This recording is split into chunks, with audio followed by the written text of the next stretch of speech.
Oke sob, untuk pertandingan hari ini kembali lagi gue akan memberikan kalian prediksi. Namun dua pertandingan di awal, gue akan terlebih dahulu untuk membahas di Euro Under 19. Di kualifikasi first leg ini akan memperhadapkan antara Kosovo akan berhadapan dengan Cyprus. Di sini gue melihat bahwa Kosovo sendiri ini dalam dua pertandingan terakhir mengalami kekalahan atas Swedia dan juga Ukraina.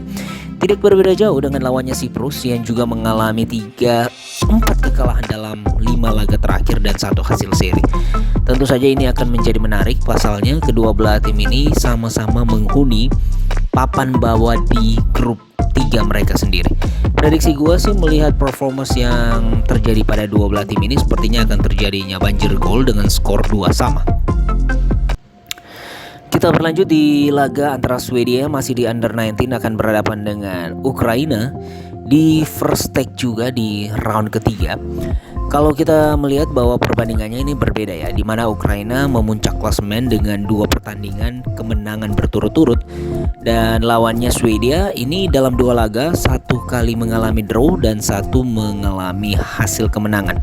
Yang menarik di sini bahwa kedua belah tim ini sama-sama memiliki lini serang yang cukup baik dan pertahanan yang cukup solid tentunya. Dan ini akan teruji dan terbukti jika kedua tim ini bertemu ya. Pasalnya sebelumnya mereka hanya menghadapi tim lemah Cyprus, begitu juga mereka menghadapi Kosovo.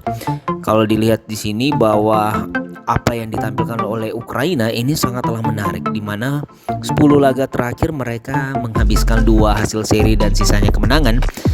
Prediksi gue sob, pertandingan ini masih akan menjadi milik Ukraina dengan kemenangan 0-2.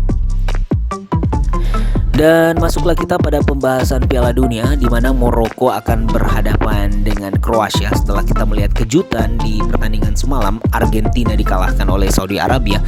Tentu ini memberikan sinyal bahwa siapapun bisa mengalami kekalahan di Piala Dunia kali ini.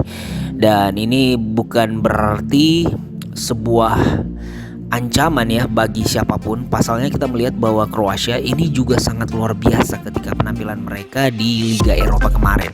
Tidak berbeda jauh dengan Maroko yang tampil juga sangat Spartan di beberapa pertandingan terakhir mereka hingga akhirnya di kualifikasi mereka mampu berhasil lolos.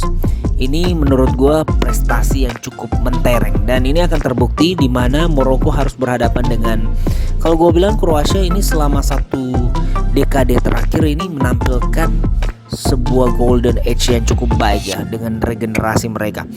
Dan prediksi gue sih pertandingan ini meskipun akan berjalan cukup seru, namun sepertinya Kroasia masih akan menguasai dan mendominasi permainan ini dengan kemenangan 1-3. Kita berlanjut di pertandingan Jerman akan berhadapan dengan Jepang yang akan bermain pukul 9 malam nanti. Jerman sendiri sudah dipastikan akan menjadi salah satu unggulan di Piala Dunia kali ini. Namun penampilan mereka di Liga Eropa yang terakhir sangat berbeda lah dengan kualifikasi Piala Dunia sebelumnya, di mana di kualifikasi Piala Dunia mereka sangat tak terkalahkan. Tapi begitu masuk di laga Liga Eropa kemarin, Jerman ini menunjukkan performance yang sangatlah menurun, di mana mereka sempat mengalami kekalahan atas Hungaria dan juga hanya bermain imbang dalam 3 laga mereka. Tentu ini bukan ciri permainan dari tim Panzer Jerman. Dan melawan Raja Asia, kalau gue melihat bahwa sepertinya ini akan menjadi pertarungan dan perlawanan yang seru. Pasalnya pertemuan terakhir antara kedua belah negara ini terjadi 16 tahun lalu. Dan ini berakhir dengan hasil imbang di laga friendly match. Dan ini akan menjadi pertarungan pertama dan pertemuan pertama mereka di Piala Dunia.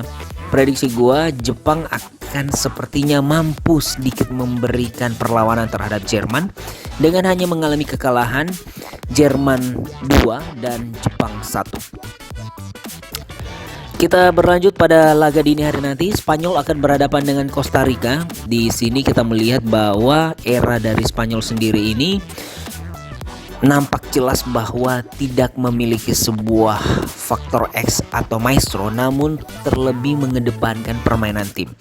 Karena seperti yang kita tahu, pemain-pemain terbaik dari Spanyol sudah mengalami masa keemasan dan banyak yang sudah pensiun ya. Tapi ini tidak menutup kemungkinan bahwa Spanyol masih mampu berbuat banyak di Piala Dunia kali ini. Ini terbukti dari laga mereka permainan di mana Liga Eropa mereka menunjukkan performance yang cukup menjanjikan, dan juga di kualifikasi Piala Dunia mereka terus menampilkan permainan yang sangat konsisten hingga akhirnya kita melihat bahwa Spanyol mengalami fase di mana 8 laga mereka di kualifikasi mampu diselesaikan 6 kemenangan dan hanya 1 kekalahan. Prediksi gue pertandingan melawan Costa Rica harusnya tidak menjadi ancaman ya bagi Spanyol, meskipun Costa Rica sendiri menampilkan permainan yang cukup menjanjikan di laga kualifikasi Piala Dunia juga, di mana di Liga Amerika Costa Rica ini salah satu yang terbaik. Namun prediksi gue Spanyol akan menang dengan skor tipis 2-1.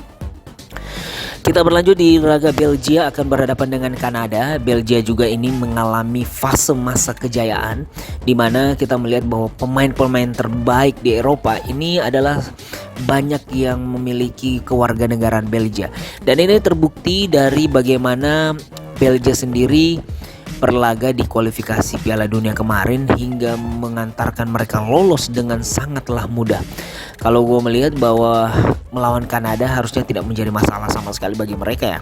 Terlepas dari 2 laga yang dilewati oleh Belgia yang terakhir mengalami 2 kekalahan melawan Mesir dan juga Belanda, tapi secara kualitas tim tentu saja gue mempercayakan bahwa Belgia sepertinya masih akan sangat mendominasi pertandingan dengan kemenangan 2-0. Dan untuk informasi berikutnya kalian bisa lihat sendiri, gue udah share di layar monitor dan juga deskripsi, ada event yang sangat menarik. Jangan sampai ketinggalan dan jangan lupa untuk subscribe dan like channel ini.